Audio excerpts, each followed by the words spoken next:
Anyhow, so today I'm going to try and wrap up a few loose ends. So I'm going to try and talk about the high watermark of finance, which is basically CAPM and Black-Scholes, both of which we've almost talked about, almost finished talking about.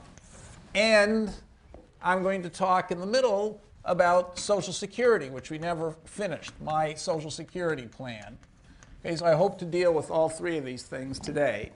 So just to wrap up the CAPM had two main ideas. The first idea was diversification. And the second main idea, as we said, was the trade-off between risk and return. Shakespeare had both of these ideas. He understood that you're safer if you've got each of your boats on a different ocean, and he understood that if you're going to take a high risk, you'd better get a high return. Otherwise, nobody's willing to take it. And so he made that very clear. In fact, I think the whole point of the play is about economics, The Merchant of Venice, and he made both of these principles very clear. But he couldn't quantify them and he couldn't mathematize them. And the capital asset pricing model gives a mathematical, quantifiable form to both, and a quite shocking recommendation in both cases. So just to draw those two pictures, for those of you who didn't hear it last night, if you do Tobin's famous picture, this is the Markowitz-Tobin capital market line, they called it. It's very important to keep straight what's on the diagram. There's the standard deviation of any asset per dollar. So here I'm writing the price. So it's per dollar, and here's the expectation of the asset per dollar. So pi of y, I'm calling that the price. Okay, this is per dollar.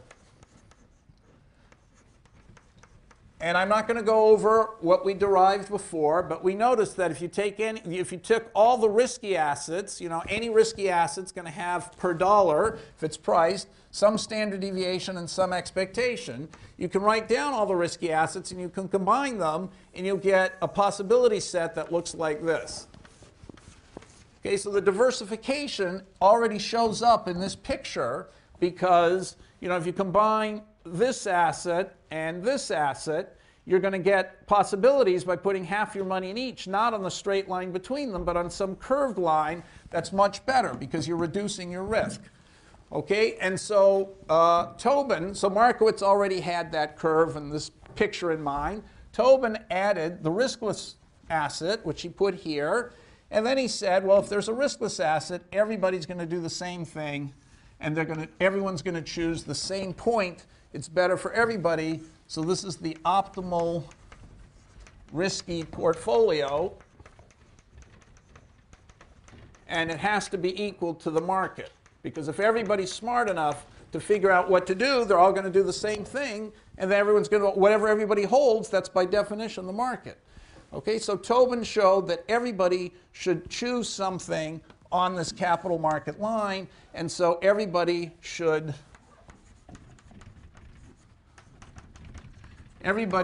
split his money between the market and a riskless asset. Put your money in the bank or own the entire market. That was his recommendation, and that was the beginning of the whole idea of index investing. Okay, so that was the first idea, first most important idea. Now, how could you investing? How could you test this? Well, you could simply test every fund in history and compare, of so-called experts, and see if those guys could get you above this line. So by the way, the slope of the line, one more thing, is the slope equals Sharpe ratio. Okay, so everybody's trying to get the highest Sharpe ratio they can, and if you end up, if you have this portfolio, you've made a mistake, you haven't held the optimal one, then the slope of your performance will be a lower Sharpe ratio than that. The slope of this, which is the Sharpe ratio of that point, is worse than the slope of that, which is the Sharpe ratio of this point.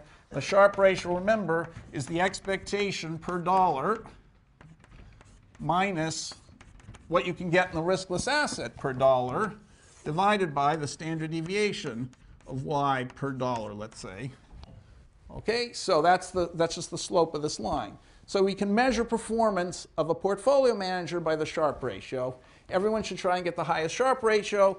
The upshot of diversification is you should buy a little bit of every stock in the economy. No matter how small, no matter how big, no matter how safe, no matter how risky, you should spread your money across everything. That's the recommendation of Tobin. And it relies, of course, on everybody else being rational. So everybody else is choosing the right thing. Then you can just piggyback and do what everybody else is doing. Okay, so that's the first thing. Very shocking. As I said, at first glance, you'd think someone who loves risk would just invest in risky stocks, and people who are very risk averse would just invest in safe stocks. Tobin says, no, no, no, no. If you're very risk tolerant or risk averse, you should just put most of your money in the bank and hold a little bit of every stock. So you're here somewhere. If you're very risk tolerant, you shouldn't just concentrate on the risky stocks. You should buy the same proportion of all stocks as everyone else, but you should borrow the money to do it, and maybe way up here. And people who borrow money to invest, that's called leveraging. Okay, so that's idea number one. The crucial idea. There are a lot of ideas mixed in that, and as I said, you can test it by seeing if anyone can beat the market. Is there anyone who historically has had a higher Sharpe ratio than the market? And in 1967, when all this was being tested, you know, there was a famous book called A Random Walk Down Wall Street, written by Malkiel, Walk Down Wall Street, which I recommend you read, A Random Walk Down Wall Street, in which he gives the history of tests of whether people could beat the market. Of course, many people beat the market for short periods of time, then they totally collapse. And then some people beat the market for 20 years in a row and then retire, but there's so few of those people that it looks like, you know, just by random dumb luck you could get almost those people. On the other hand, there's some people like Warren Buffett who seem to beat the market for 40 or 50 years. It's really hard to believe that that's all just luck. And so that's one test of the thing. The second idea of the capital asset pricing model is risk and return. And so now, if we assume, so all this graph, by the way, assumed quadratic utilities, quadratic or mean variance utilities, quadratic utility, and common probabilities. So everybody knew what the probabilities were, the different states. So you know how to measure the covariance and the variance and all that because you know what the probabilities are to measure over. So here, having assumed that, it turns out that you just apply the principle that we saw the first few days of class, that the price is going to equal the marginal utility. Okay, not the total utility. Price is going to equal marginal utility. And if the price equals the marginal utility is going to be, depends, according to this assumption of quadratic utilities as we showed, depends on expectation. So this is the price of y. So let's just call it pi of y like I did before. Okay, it depends on the expectation of y. And it depends on the covariance of y with the market. Okay, so it doesn't depend on we've assumed with quadratic utilities that people only care about the mean and the variance. So you'd have expected the marginal utility of any single asset to depend on its mean and its variance. But it's the marginal utility. It's what it adds to what you've already got. So it adds expectation because expectation is additive. But when you add another stock to what you already have, the variance of the whole portfolio changes according to the covariance of the new thing with what you already had. And everybody already had the market. Okay, so given that, you know that the price, mathematically therefore, the price has to equal something times the expectation of y plus something times the covariance of y with the market. Okay, but that's true for all y. In particular, it's true for the riskless asset. So the riskless asset pays 1 for sure, has no covariance with anything like the market, and its price is 1 over 1 plus r. So therefore, A has to be 1 over 1 plus r. So we know that this has to be 1 plus r. And then, okay, B could be whatever it is. The covariance, by the way, is going to be bad, so this is minus. And then B, you have to figure B out. So you don't know what B is a priori. You didn't know what the interest rate is either. You had to see that in the market.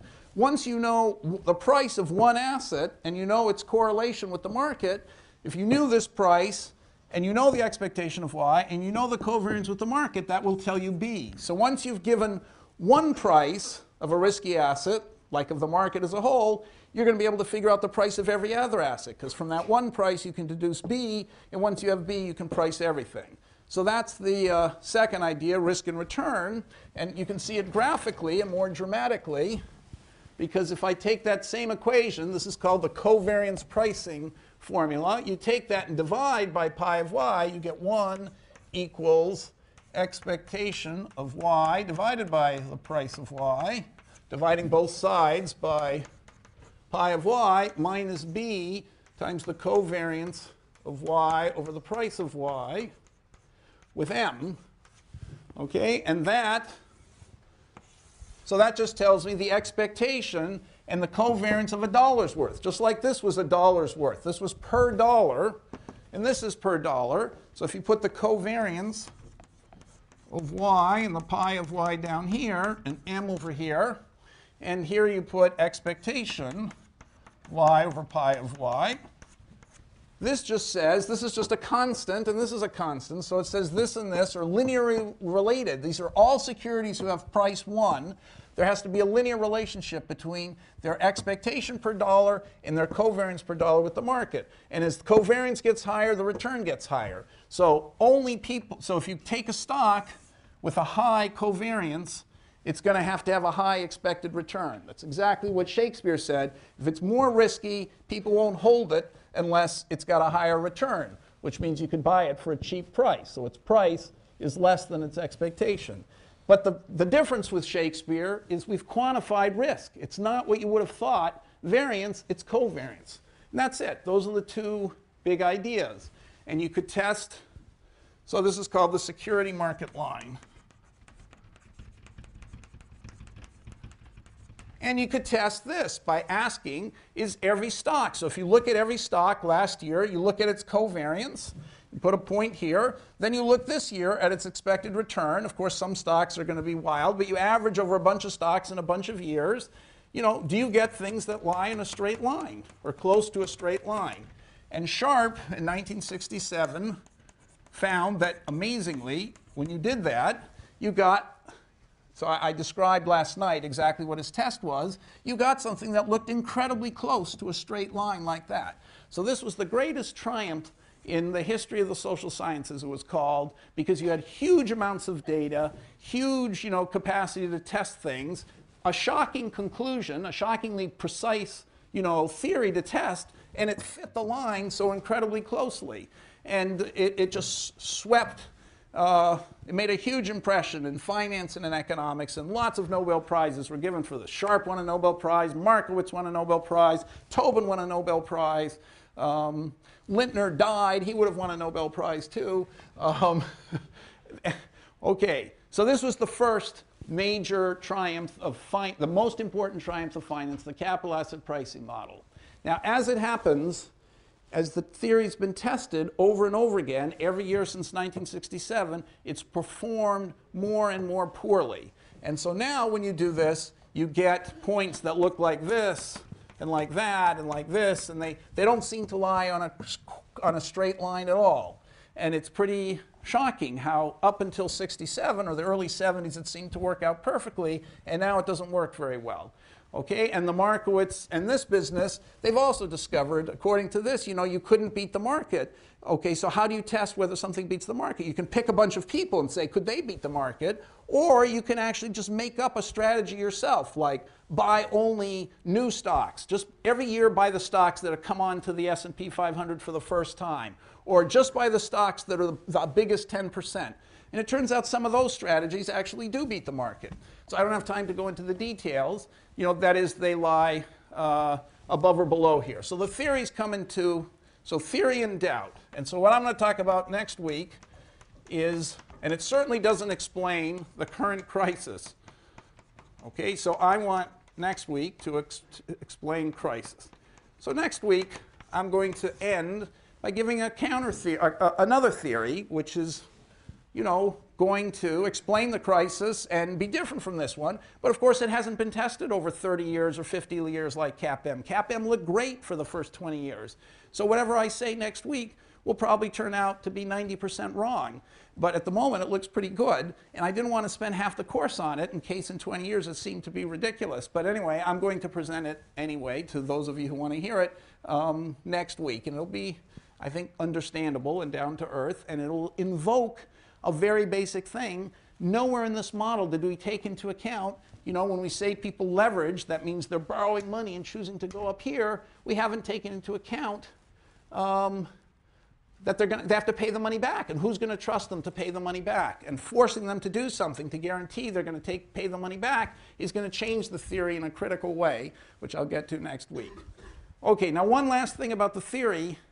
As I say, you test it by seeing nobody should be above this line, and nobody should be above this line. But of course, you can find people above this line. Swenson, to take a famous Yale example, is above this line. And you can find people above this line. Ellington. So Ellington, let's say, above this line. All right, so what are hedge funds? Let's just call it an anonymous hedge fund, since we're on camera now. Hedge fund. Hedge fund E. Okay, above. So the question is that luck? They just did it a few years, in both cases, like 15 years apiece, or is it just, or does it mean something? All right, well, so you can measure the, if you believe this theory and you just say, okay, let's say the theory is 99% true, it's just that there are a few people who really do beat the market, then you can decide by looking at these graphs, just how good is Swenson relative to the market? How good is this hedge fund relative to the market? And so you have a way of calibrating and measuring how well people do. So I don't have time to get into that, but I would measure the quality of a hedge fund by its marginal Sharpe ratio. How much does having access to this hedge fund, if you added it to your portfolio, increase your portfolio hedge ratio? That's, I think, the right measure of how good a hedge fund is. And the right measure of how good Swenson is what's his Sharpe ratio? And so there's a different criterion. I keep emphasizing this. Swenson is managing an entire portfolio. So you have to measure him on how's he done for Yale. Because Yale's not going to combine him with something else. It's just holding what he holds. So it's his Sharpe ratio. But Ellington, you're going to combine Ellington with some other stuff. So Swenson might invest in Ellington, but 10 million other things. And so you have to say, how much is Ellington going to help Swenson's Sharpe ratio? So instead of Swenson's Sharpe ratio, how much is Ellington going to help the market Sharpe ratio? So that's how you should measure a hedge fund. Its marginal Sharpe ratio and Swenson by his Sharpe ratio.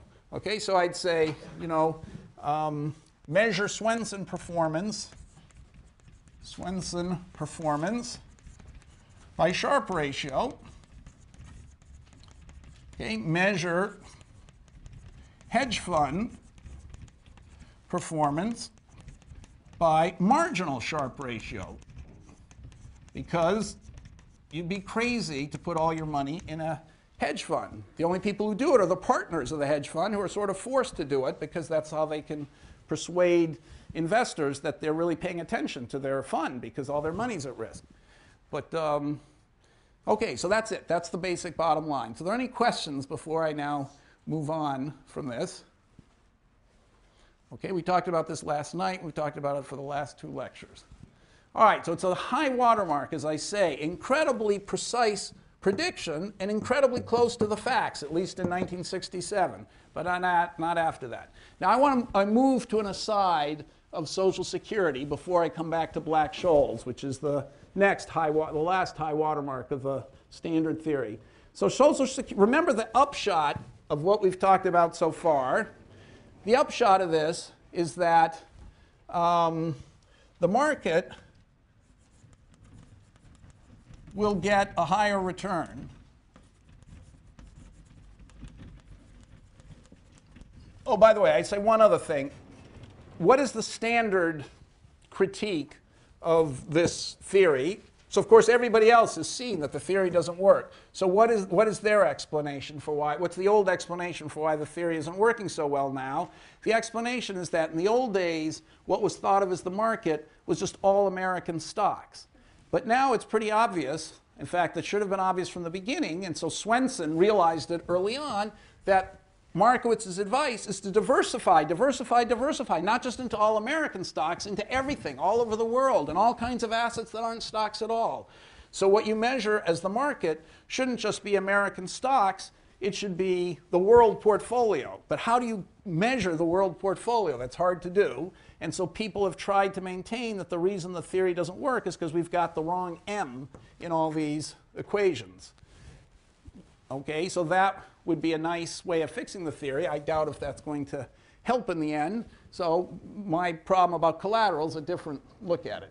But anyhow, so the market, according to the theory, will get a higher return, okay, than bonds. And of course, that's true. And the market has a very high positive covariance with itself, so a very low price up here. High covariance with itself, so a low price compared to its expectation. The price is low, so you're paying much less than the expectation. So then when you see what actually happens, it's going to look much higher than that. It's going to be the ratio, you know, it's not just this. The price is lower, therefore the final outcome is going to be much bigger on average.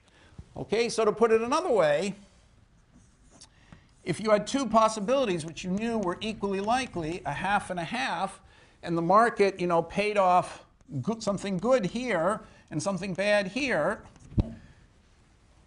Okay, so everybody's rich here and everybody's poor here. The price of the arrow security of this state is going to be much lower than the price of the arrow security of this state. So this state is going to have a price, you know, let's say 0.8, and this one might have a price 0.2, because here, the bad state, that's when everybody's poor. So you're going to, you know, this formula basically tells you that if you're paying off here, you're negatively correlated with the market. You're going to have to pay a very high price for it because you're hedging. You know, by buying this security, you're balancing off what you have with the market.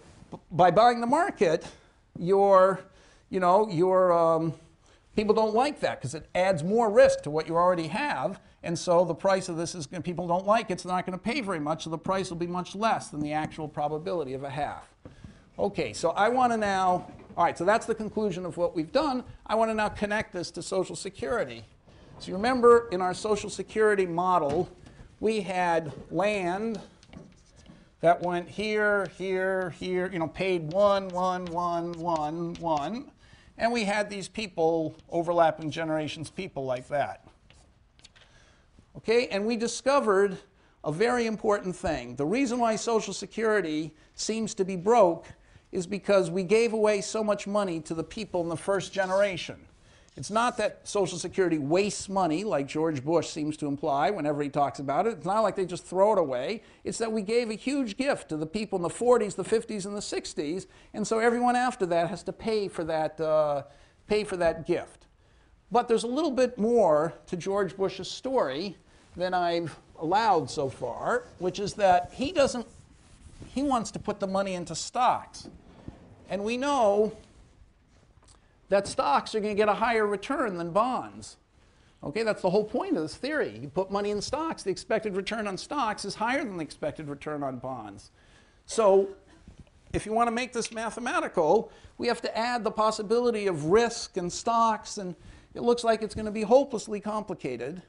But we can do it very easily. So I'm going to reproduce the same picture with uncertainty and stocks in it, and then we're going to come back to Social Security and spend 15 minutes talking about what's the right plan for Social Security.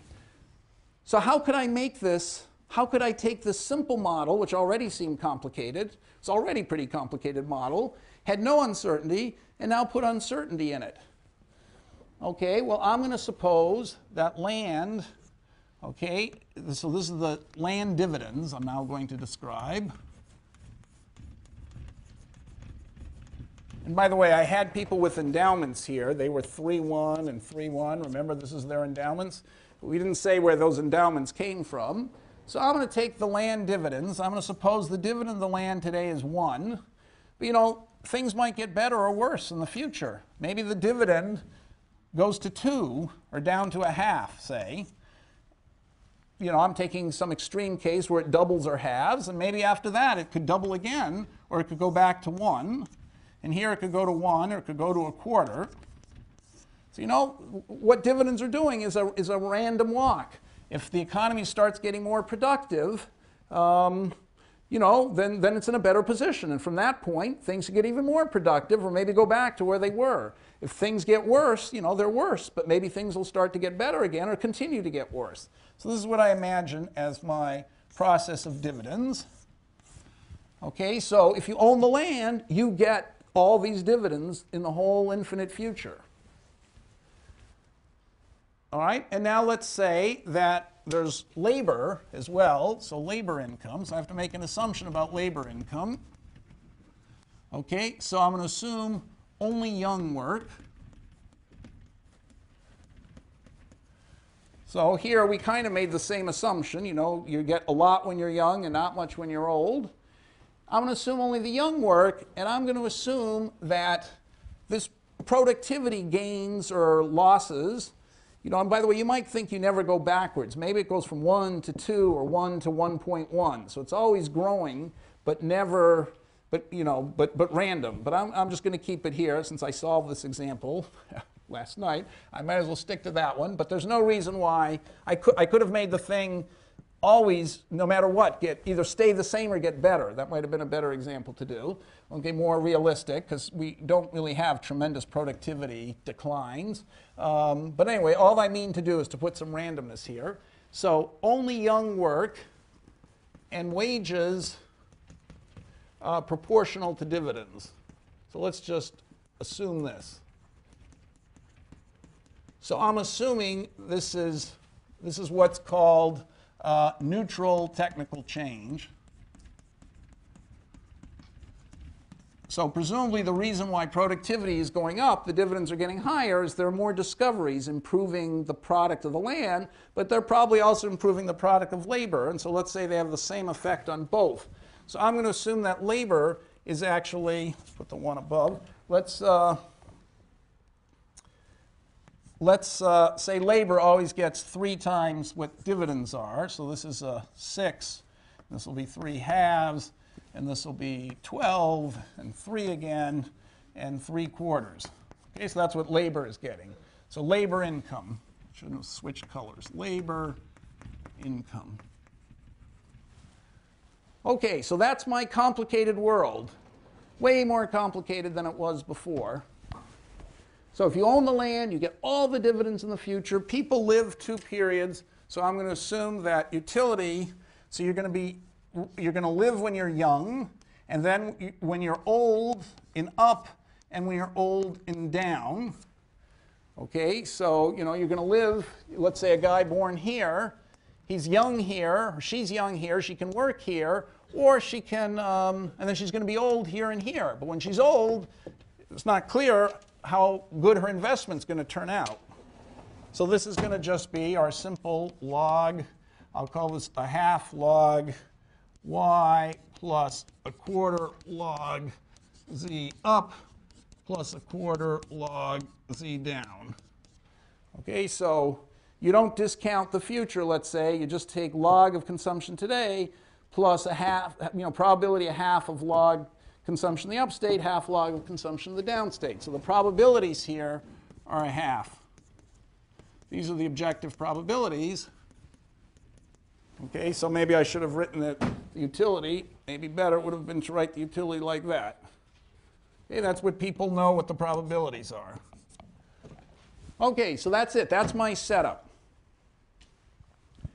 So what should the economy do? What should people do? You see, if you buy, if you're some person like this lady, this woman here, she could decide to hold bonds, and she could get whatever the interest rate turns out to be, which we're going to compute in a minute. Or she could hold stock, in which case she's going to get, let's start her off here, maybe. She could buy land Okay, buy stock. Now, we don't know what the price is yet. We have to compute that. But if she buys the stock, she'll get a dividend of 2 here and be able to sell the land for a high price, because from here on, it's obviously pretty productive, better than it was back here. Or she might get unlucky, and the price might, the dividend might be really terrible, just a half. And not only that, but the land she sells when she's old is also going to have a really lousy price. So if she holds land, she's going to get a high dividend and a high capital return, or else a low dividend and a low capital return. It's really risky for her. Or she could just buy a bond at whatever interest rate it turns out to be and get something safe. So what should she do? And will that be a good thing for the economy, or can we make everybody better off by using Social Security? So how can we solve this?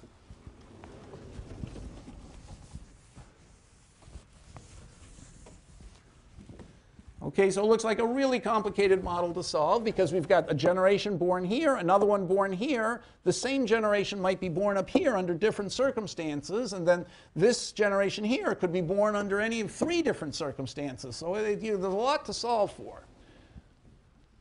But what we know is that when we compute the arrow price starting from any point, this arrow price is going to be bigger than a half, and this one's going to be less than a half, because the economy is doing much worse down here, and so people know they're all going to get screwed down here and consume a lot less. So to hedge that, they're all going to want to buy, they're going to be desperate to buy consumption down here. Of course, they can't all do that, so it's got to be the price that's more than a half that discourages them from doing that. And they don't really need that much to buy up here, because their dividends, they're going to be so rich anyway. So the price of the arrow security is going to be less, is going to be less than a half, because there's so much that they have to end up holding, and that'll encourage them to buy. I mean, sorry, I said the logic backwards. There's so much that they're going to end up consuming, because the economy is so productive. How can you get them to plan to consume that much up there? It's by having a low arrow security price. So even in advance, they know that they're going to end up consuming a lot, and they're happy to do that because they're willing to buy arrow securities because they're so cheap. Okay, so how do we solve all this? So everybody following the problem? It's quite a complicated problem.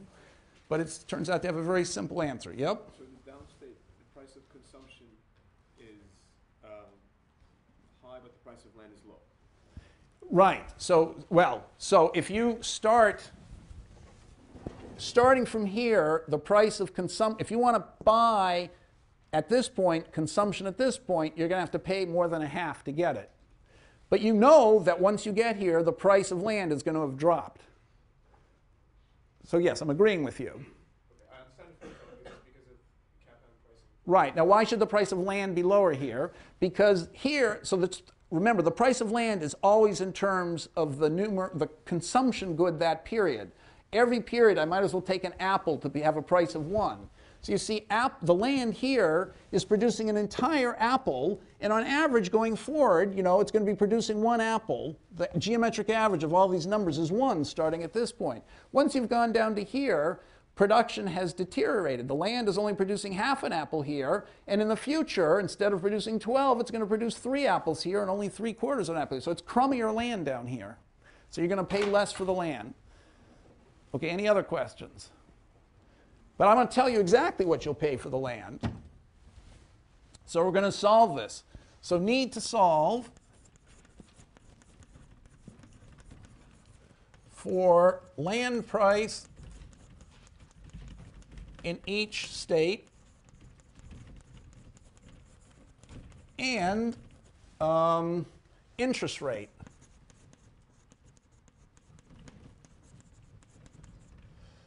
At each state. And price of up arrow security and price of down arrow security at each state. So how can we do all that? Well, first of all, you notice that the arrow securities are always the key. Once you solve for those, you can figure out everything else. So you just have to solve for these. The price of the up and down arrow securities in every state.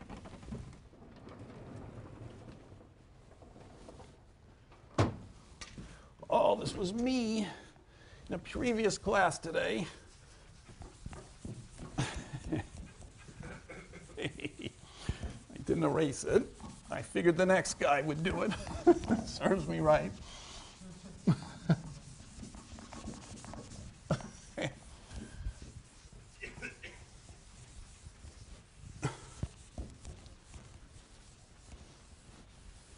Okay, so how can we solve this? Well, we can guess, let's do up here, guess that these prices, arrow prices,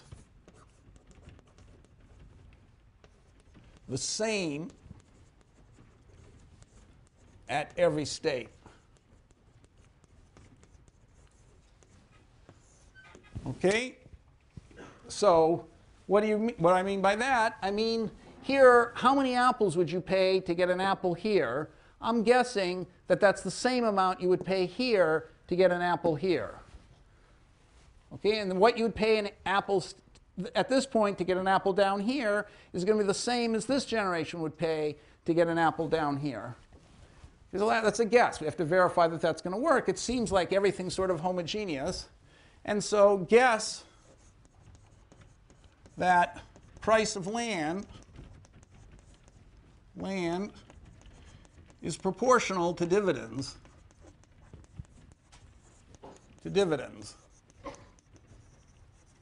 In that state. Okay, well, the whole thing is sort of homogeneous and everything. So, you know, the land here is 4 times as good as the land here. The land here is 4 times as good as the land here because the dividends are always 4 times higher if you go up one thing. So this is 4 times that, that's 4 times that.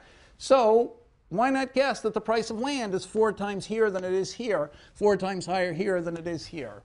Sounds possible anyway, and of course these are going to turn out to be correct guesses. So once you make these guesses, it's going to be very simple to find the equilibrium, and then we can verify that the guesses are correct.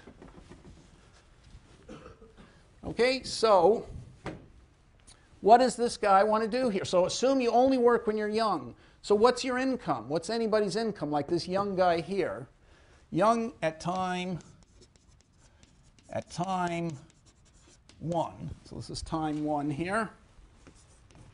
Time 2, time 3, time 4. So young at time 1, their income is 3.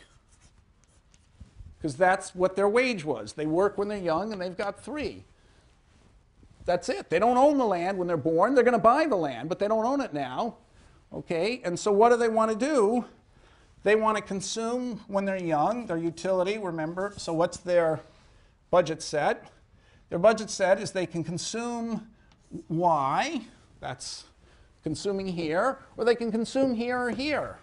Okay, but so they can consume P up times Z up plus P down times Z down. That's what they can do with those arrow securities. So what are they trying to maximize? They're trying to maximize 1/2 log Y plus 1/4 log Z up plus 1/4 log Z down. That's what they're trying to do. Okay, so now what do we have to do? We have to clear this market and this market, given what the young are going to do in the next period. But let's see what this guy's going to do when he's young. Everybody's going to face a similar, basically a scaled up version of this problem. So this is what the guy's doing here. He's got an income of 3, and there's the price of up and down arrow securities. That's going to tell him what to consume here and what to consume, plan to consume up here and down here. So the utility function is the same one as this. I just multiplied through by 1/2. Right? So I put 1/2, 1/4 to get that. So it's the same. I've just multiplied it all by a constant. Okay, so but now the coefficients add up to 1, 1/2, 1/4, and 1/4. So what is the guy? Well, that's his budget constraint. But what's the budget constraint going to be of a guy down here? It's exactly the same. He's going to maximize the same utility function And his budget constraint is, since the prices of the Arrow securities are the same, the only difference is going to be that he's only got 3/2 here. Okay, so they're pretty similar problems. So let's see what the guy at time 1 is going to do. That's going to imply that y equals Cobb-Douglas, 1/2 times his income, 3, divided by the price of y, which is just 1, so 1/2 of 3 over 1, which is 3/2. Okay, and what's he going to do when he's old? Z up is going to be, well, his Cobb-Douglas is 1/4. Okay, and then his income is still 3, and then the price is P up of the Arrow security. And when in the down case, he's going to have 1/4 times 3, that's his income, divided by P down. Okay? So to clear this market, what do we have to do? We have to clear the market by doing what? Z up, that's this guy, so 1/4, so this is the old guy, times 3 divided by P up. That's what this guy wants to consume up here, plus what the young are going to do there. But we know what the young are going to do here. This guy, this young person, is doing exactly what this guy did, except instead of having a starting wealth of 3, has a starting wealth of 6. So instead of consuming young 3/2, he's going to consume young 6/2. So this is going to be plus 3. He's going to consume half of his wages, just like this guy consumed half of his wages when he's young. So this new young guy, the young guys are always going to consume in the first period half of what their wages are. That's what this equation tells us. If this is your budget set, this is your income, this is what your budget set is, and this is what you're maximizing. This is a very special Cobb-Douglas case where you have endowments only in one good. So it's clear that in that good, you'll always consume the Cobb-Douglas coefficient fraction of it, 1/2 of that, so 3/2. And this guy is going to consume 1/2 of 6, which is 3. So the old up here are going to consume that number. The young are going to consume 3. And what's the total that's available for them to consume?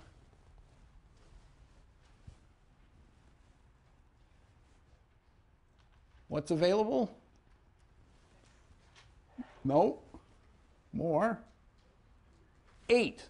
The young got 6 apples, and the land paid 2 apples in dividends. So the total number of apples is 8. So that's it.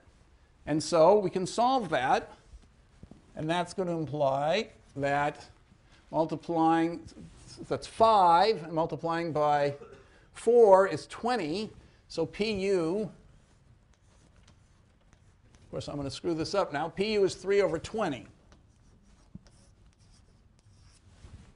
Okay, because if you put 3 over 20 in here, you get the 3's cancel, and you get 20 over 4, which is 5, and 5 plus 3 is 8. So it's 3 over 20. Now meanwhile, what are we going to have in the upstate? In the upstate, downstate, that was the upstate. In the downstate,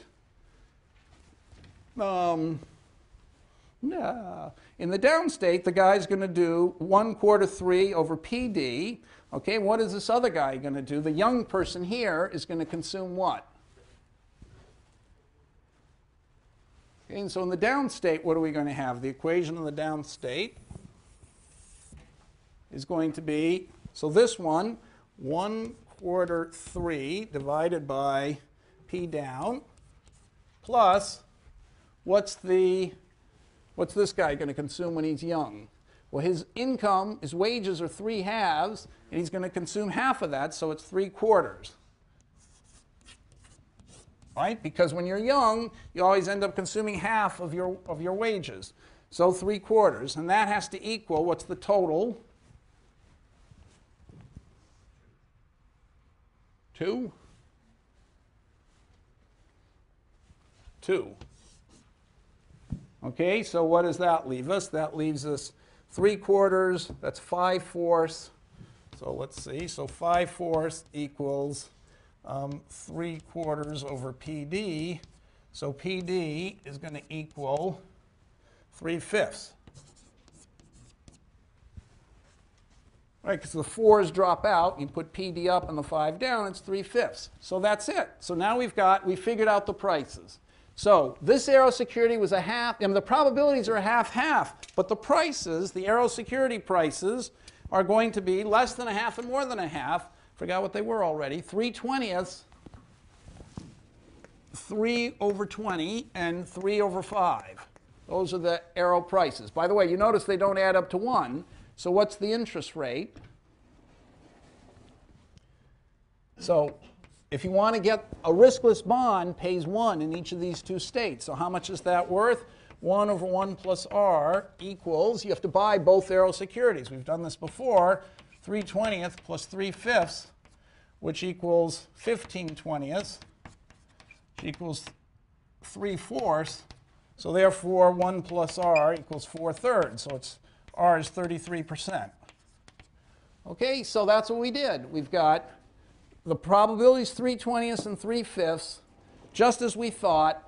The price of the down arrow security is going to be much bigger than the price of the up arrow security, even though objectively they have 50-50 probability. And why is that? Because everyone who's rational is going to realize that they have to plan to consume much more up here than down here. But they're not going to want to do that unless the price is much cheaper.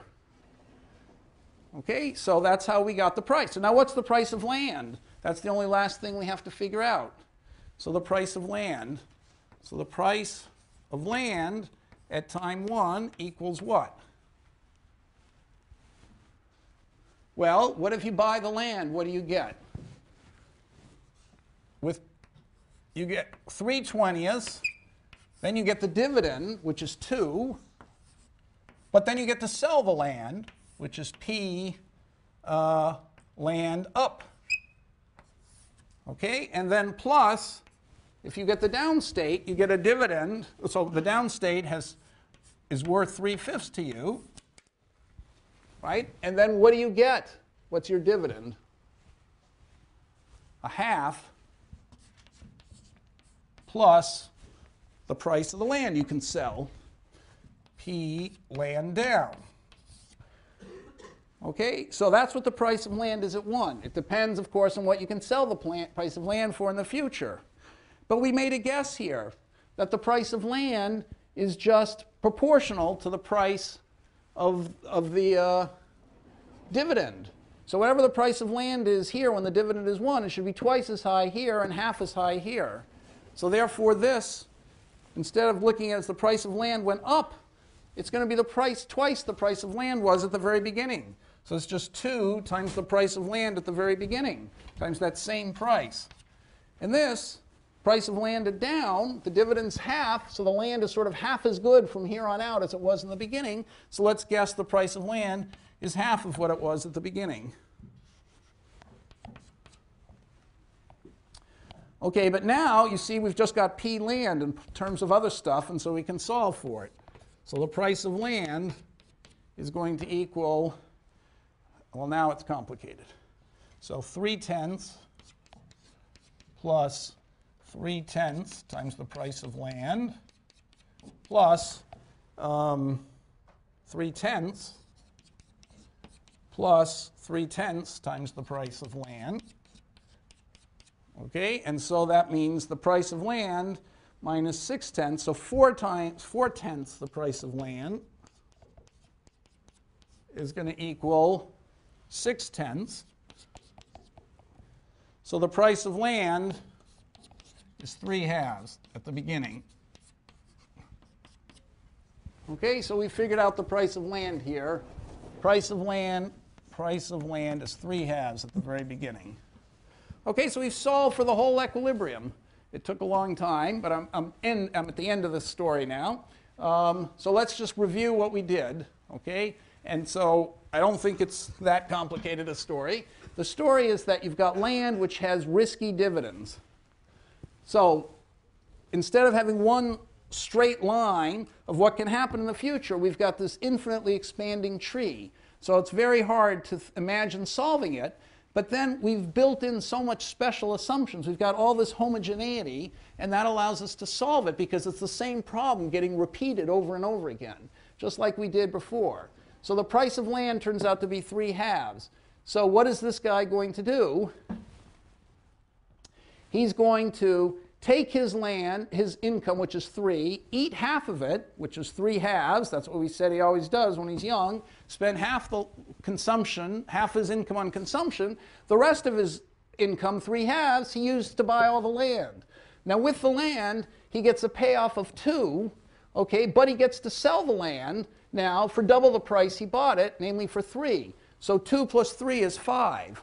And that, by the way, the price of up was 3/20, so this is 5, right? Because if I put in 3/20 up here, that's the arrow price of up, then Z up is going to be 5. And so that's exactly how he got it. With the land, he gets the dividend of 2, plus he sells the land for 3. That's 5, so he does consume 5. Z down, incidentally, the price of down was 3/5.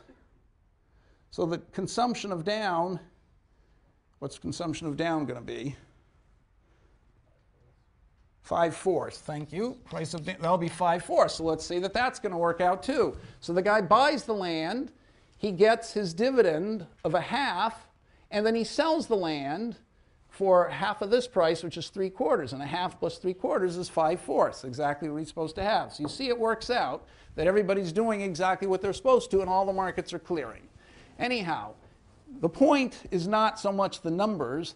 The point is the following, that sure enough, just as we said before, the price of arrow securities are going to be expensive when things are going down and cheap when things are going up. The upshot of that is the return on stocks like land is going to be very high. You put in 3 halves, okay, and what happens with the 3 halves? With probability a half, that's what you put in. With probability a half, you get 2 plus 3 or 5. You get 2, plus you get to sell the land for 3, which is 5. And with the other probability a half, you get the dividend is a half, plus you sell the land for 3/4.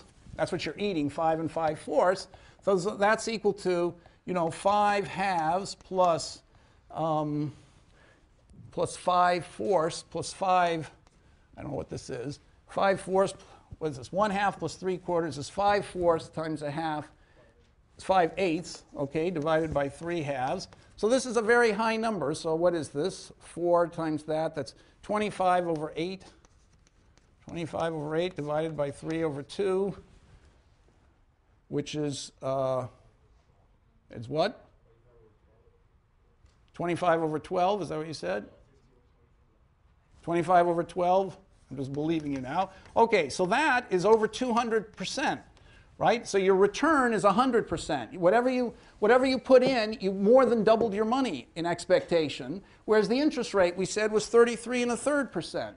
Okay, so of course you're getting a tremendous return by putting your money into capital, because that's the whole point of the theory. It's risky. The whole economy is going to, be rich or poor together. So the price of capital on the margin, it's a very risky thing to do. It just adds to this inequality in your consumption. So the price is going to be low, you're going to get a very high return. Okay, that's all I wanted to do. I just solved it out concretely so you can see very clearly that you get a high return in the good state, and you get a high return on capital, much higher than the riskless rate of interest. So there we are. We're back at the beginning now. We're George Bush. We can see that somewhere in the middle here, things are really disastrous. These people who are getting Social Security, which means they're getting a fixed amount here and here, are doing really badly, at least in expected return, compared to what they would do in the stock market. Okay? And so what should we do about that? And is it true that just because stocks make a higher return, we should privatize? So what do you think now? Where are we in this argument? Has anything materially changed? Okay, so George Bush is saying, and many Republicans say, that we should let people, get them invested in stocks. There's a higher expected return. So what do we think about that?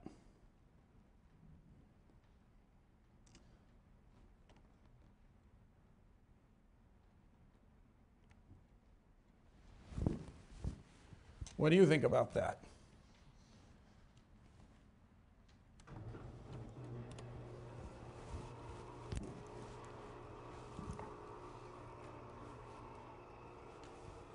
Okay, I mean, this is a real policy issue here. We've got this problem in America right now. We've got this huge deficit, and in Social Security, the rate of return has gotten really poor for your generation. You're looking forward to not making very much money. And now we know, theoretically, confirming what we've seen in the past, stocks are making higher returns than bonds, and Social Security is paying people a fraction of the wages of the young. And, so what do we, so let me remind you of the arguments. So the issue has come up because Social Security is running out of money. So it came up because of this problem. There's going to be a deficit. If we continue to pay people the same rules that we've used up until now, we're not going to be able to afford to do it much longer. So we're going to have to lower what we pay the people going forward, or else defer, lower it in some clever way, like they don't get money till they're older instead of 65, make them wait till 70, or do something like that to pay them less. That's one way of balancing things. And the reason, and because we're going to have to make changes like that, that's why the whole issue of Social Security has come up. And we've now, deeper thinkers are questioning the whole idea of Social Security. So let me just remind you that America was ahead of everyone in the world when we created Social Security under Roosevelt. Nobody had anything like it. Then everybody in the rest of the world gradually copied us. And now everybody's facing the same problem we are, which we know why you have to face it. You're giving away stuff to the people at the beginning. And so they're facing it by changing Social Security in some crazy way or another. And we haven't changed anything at all, but obviously we have to. And the question is, how should we change it and what's the right thing to do? And just to remind you again of the issues, the Democrats and Republicans seem to be totally opposed to each other. The Democrats say, oh, we want to continue to give people who have done poorly in their lives a better deal on Social Security because we want to redistribute. We want to help the poor. The Republicans, actually some of them agree with that, but some of them don't agree with that. But anyway, even the ones who agree, that's not the most important thing they think of in Social Security. Then the Democrats say Social Security is so important because we're sharing risks across generation. We don't want, if the next generation has poor wages, so they end up down here with bad wages, the economy takes a turn south with bad wages, then the old people should suffer along with them. And if the young do better with high wages because things went up, then the old should also get better Social Security dividends. And that's what the current situation promises. Okay? It's also indexed according to inflation. All right? So once you retire, then you're protected against changes in inflation. And then another important thing of Democrats, you don't have an opportunity to make a mistake. If you invest in stocks and stuff like that, and the stock market suddenly collapses, you're not going to lose money in Social Security because Social Security depends on the wage of the next generation, and that moves much slower than the stock. Okay, the Republicans, on the other hand, say, this is just terrible. Nobody knows what their property rights are in Social Security. No one actually understands how much money they're getting when they're old. They just know now it's going to be bad and compared to what they're paying in taxes, but they don't even know, you don't even know what it is. So how can that be good? And so it's not transparent. And not only that, whatever you think it is now, it's going to turn out to be worse because in 10 years, somebody's going to say, oh, the system's not balanced. We have to, delay benefits or something to put it back into balance, and we're going to take away what you thought you were going to get. So Republicans say that's horrible. Nobody knows really exactly what it is, and they get an idea of what it might be, and then they always find, but it could always be taken away. Okay? Really what they want to know is what's the value of my Social Security account, and I want it to be mine. And then I can also then tell what the redistribution is. If I know what I'm paying in taxes and I know the value of the benefits I'm getting, I can see that my taxes are much more than my benefits. And if I happen to be a nice guy and think it's a good idea to have redistribution, fine. But if I'm a bad, not a bad guy, if I just don't believe in that much redistribution, I should be aware of it and have the chance to vote against it.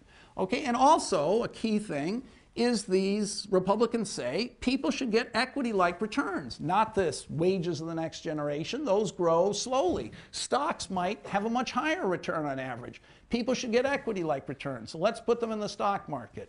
And then Republicans think choice is always great. Even if people make mistakes, it's their own mistakes. So let them make mistakes.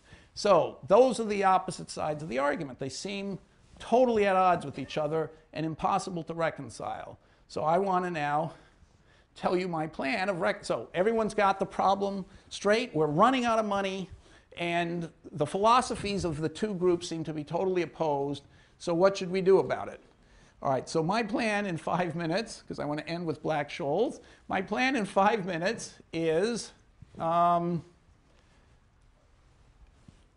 okay, to make a few observations. First of all, yes, it's true that you get a higher return on stocks than you get on bonds, but you face a higher risk.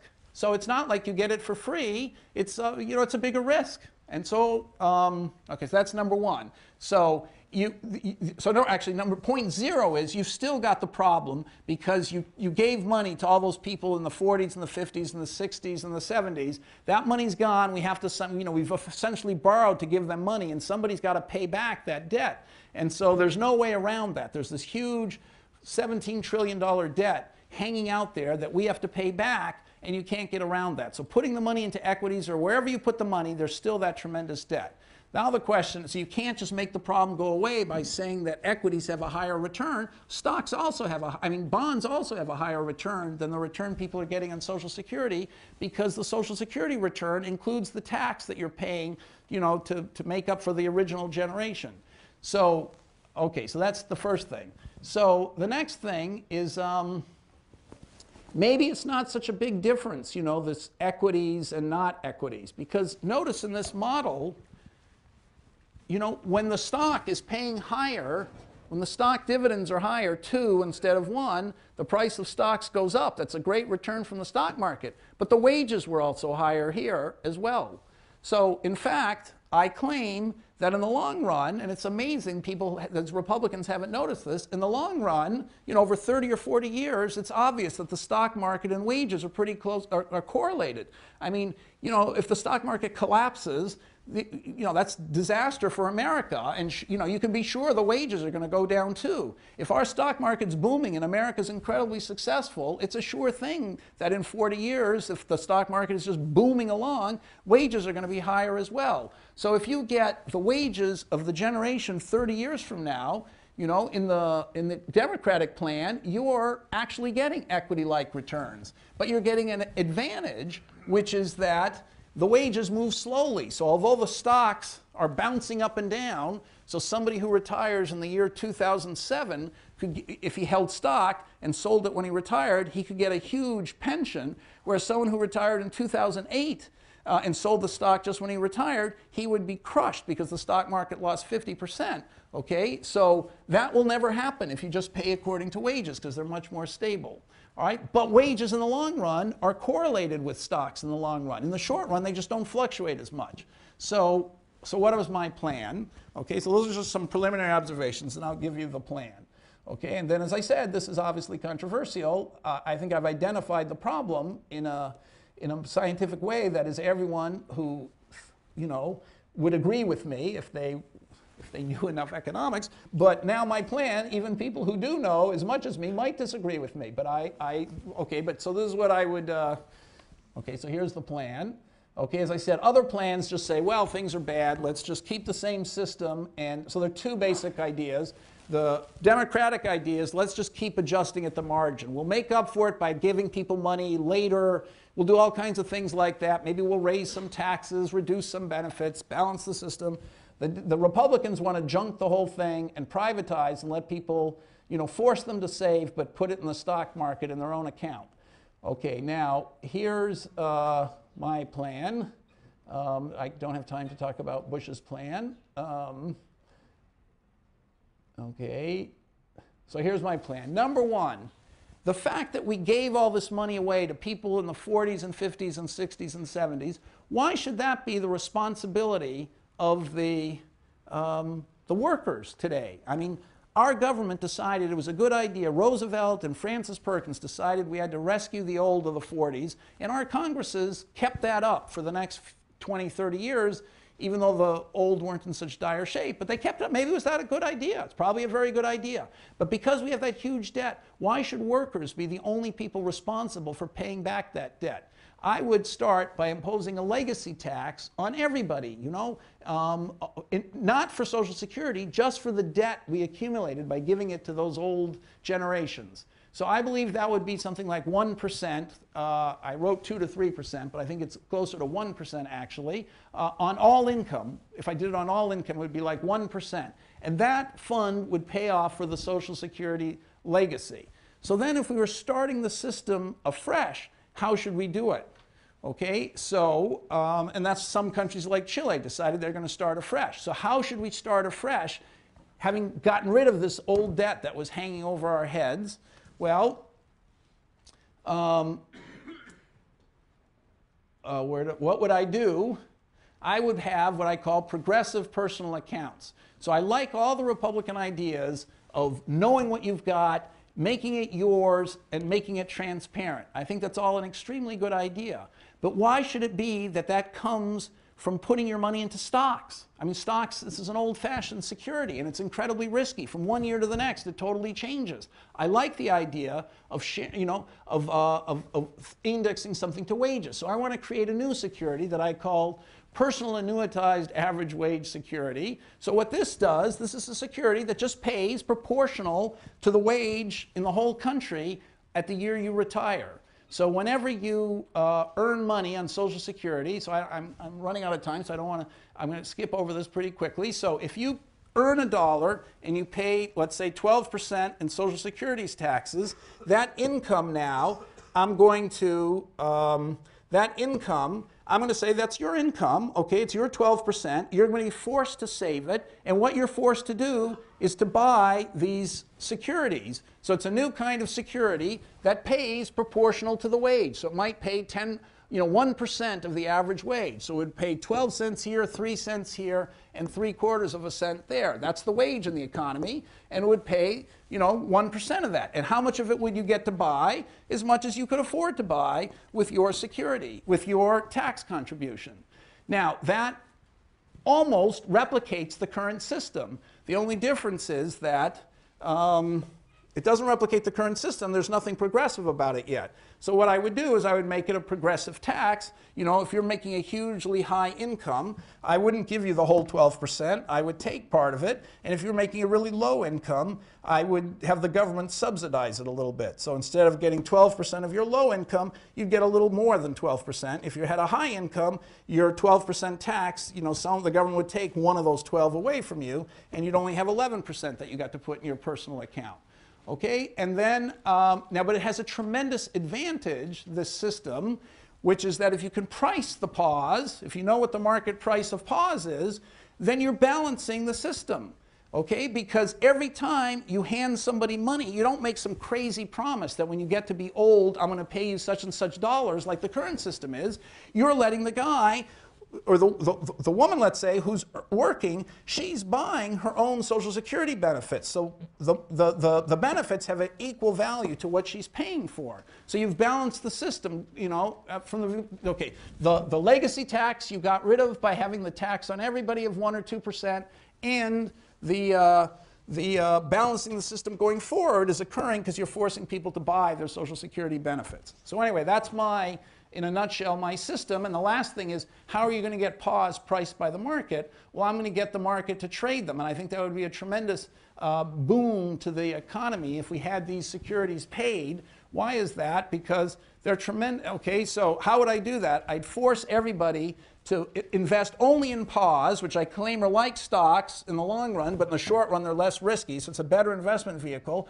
But they'd have to sell exactly 10% of their pause into the market. And with that 10% of money, they could hold stocks or whatever else they wanted to. And those 10% would all be pooled together and traded in the market. And the market then would have an idea of, a new instrument to price what they think future wages are going to be. So anybody giving a pension plan that's indexed to future wages would know what the market price of those things are, so it would dramatically help pension plans as well. Anyway, that's my idea of for Social Security. So I have 4 minutes left, and I want to end with one last thought, okay, one last idea, which is Black-Scholes. Now, we've already done Black-Scholes in a few problem sets.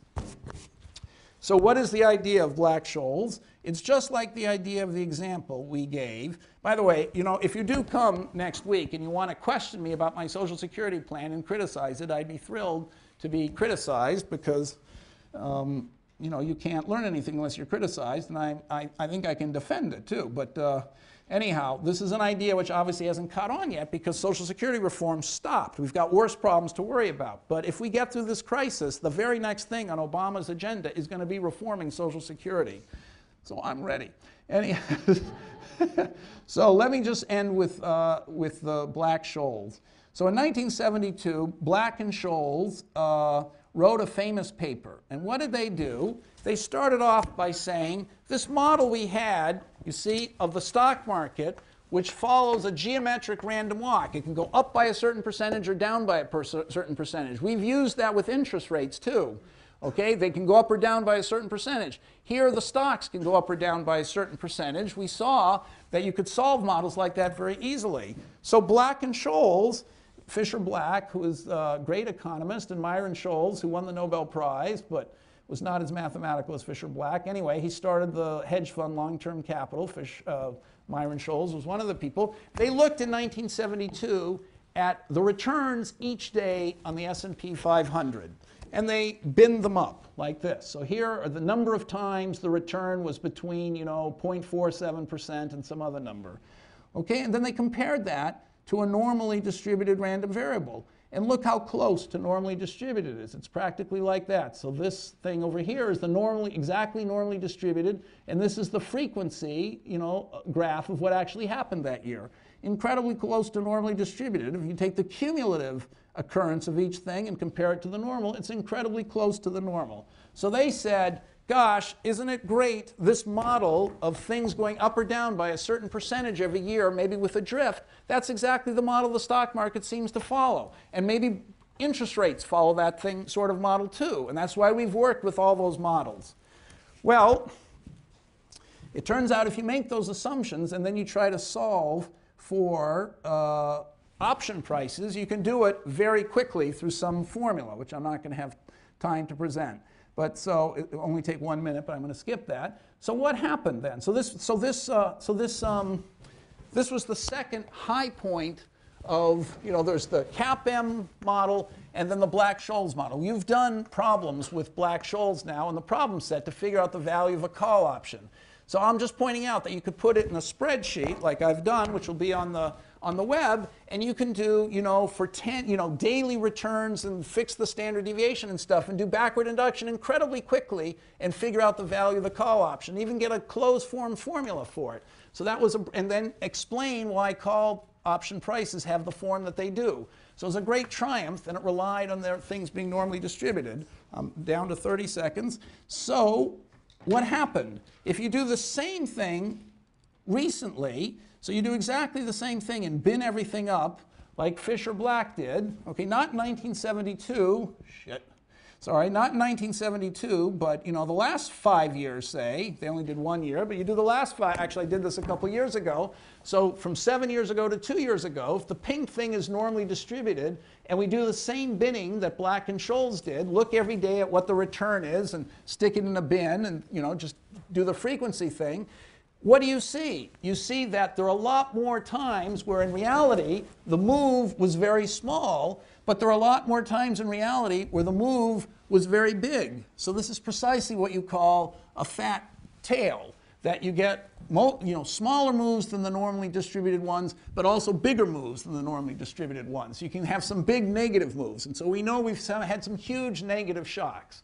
Okay, so I'm ending now with this thought, that finance produced remarkable theories, remarkably precise predictions, and for decades at a time, it seemed those were borne out in practice.